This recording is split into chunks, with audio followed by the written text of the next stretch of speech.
Hello madlang people, mabuhay! It's me again, Gresham. Welcome to my vlog. For today's video guys, ay gagayahin natin yung mga vlogger o di ba yung mga sikat na vlogger na yung routine nila, di ba? So kahapon nag-vlog ako dito sa bahay na kumain ako ng pansit canton. So for today's video naman ay magba-vlog naman ako guys kung nakapasok ba ako sa trabaho. So hindi ako nakapasok guys sa trabaho kasi nga lumala pa yung lagnat ko. As in lumala pa, tumaas yung lagnat ko, tapos yung naramdaman ko sa katawan ko is mas grabe kasi parang binugbog ako ng ng 5 tao, parang ganun. Alam mo yung mahina yung mga paa ko, nangangala yung mga paa ko, yung mga kamay ko, as in yung buong katawan ko guys is para talaga akong binugbog. So, kung napansin nyo naman dyan guys, nag-iimot-imot pa ako. Hindi yan kaartihan, totoo yan. Yung asawa ko lang nag-set up ng camera. So, ngayon, sana bukas okay na ako para talagang makapasok na ako. Kasi ang hirap lang nakatambay sa bahay. Wala ka namang sasawa rin. Kaysa magtrabaho ka, di pagkatapos ng trabaho, pag-uwian na, may makukuha kang sweldo. So pag nandito ka lang sa bahay, wala kang napupulot. Kasi hindi ka rin naman nakakapagtrabaho dito sa bahay nga. Kasi nga, masama ang pakiramdam mo. So yun guys. Ito nga ay, nag-iimot-imot pa ako dito. Binuksan ko yung bintana kasi 6:30 pa lang to ng umaga. So binuksan ko yung bintana para naman pumasok yung yung sariwang hangin sa loob ng kwarto namin. Pero hindi ako natulog dyan guys maghapon kasi mas lalong masakit sa likod kasi nga nakapom kami. So dito na lang ako sa may sala namin humiga dito sa bamboo na sala seat namin. So para hindi na din ako mahirapan kasi pag doon mataas kasi yung higaan namin, so medyo mas nahihirapan akong bumaba.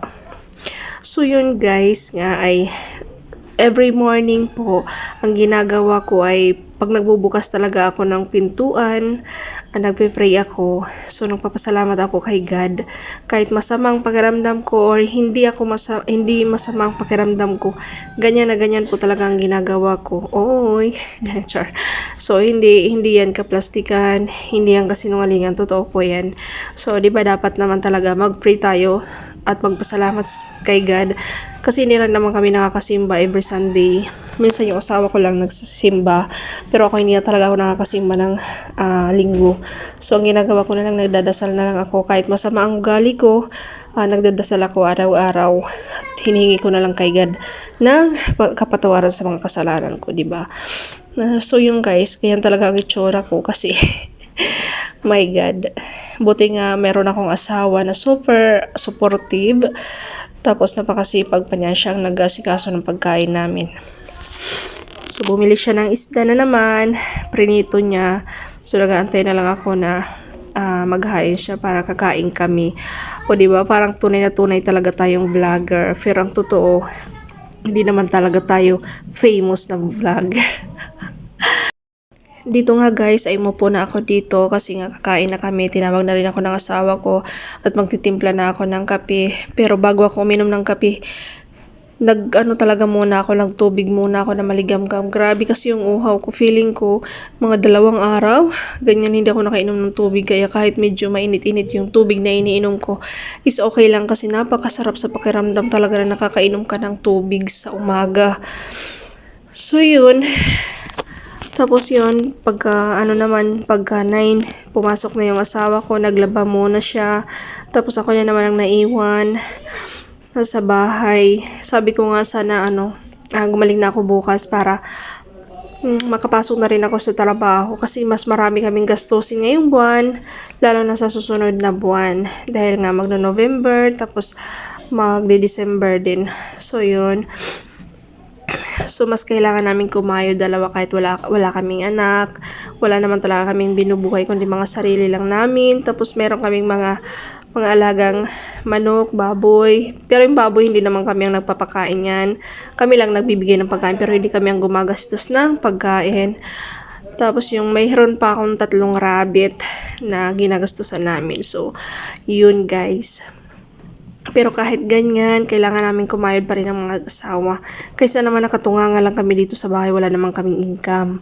So yun, nag-IBP nga pala ako din sa Skygo. So dagdag income din. pag nakaka-release ako ng isang motor, meron akong 1K. Ano rin yun, parang nakakatulong din sa amin na magkaroon ng extra income habang may trabaho kami. Pagkaalis nga nito ng asawa ko ay nag-uusap kami. Sabi ko kung baka pwede siyang makauwi ng hapon para magpakain sa mga alaga namin. At sabi niya naman, sige, uwi siya. Kasi bibili din siya ng pagkain ng baboy. So yun, bago pa lang nga siya umuwi, nagbayad muna siya ng tubig, tsaka yung kuryente namin. So medyo natagalan siyang bumalik doon sa trabaho, pero okay lang kasi hindi naman yun araw-araw, minsan lang. Tapos ako ngayon, nagtutupi na naman ng mga damit na nilabhan niya kaninang umaga bago siya pumasok.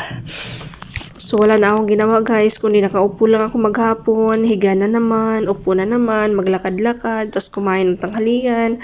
Ngayon kakain na naman ako ng hapunan. So umaga ko to vlinag at panigurado kong ngayong gabi ko lang to siya ma-upload. So ayun, maraming salamat po. Feeling vlogger ang inyong mga kagrasya.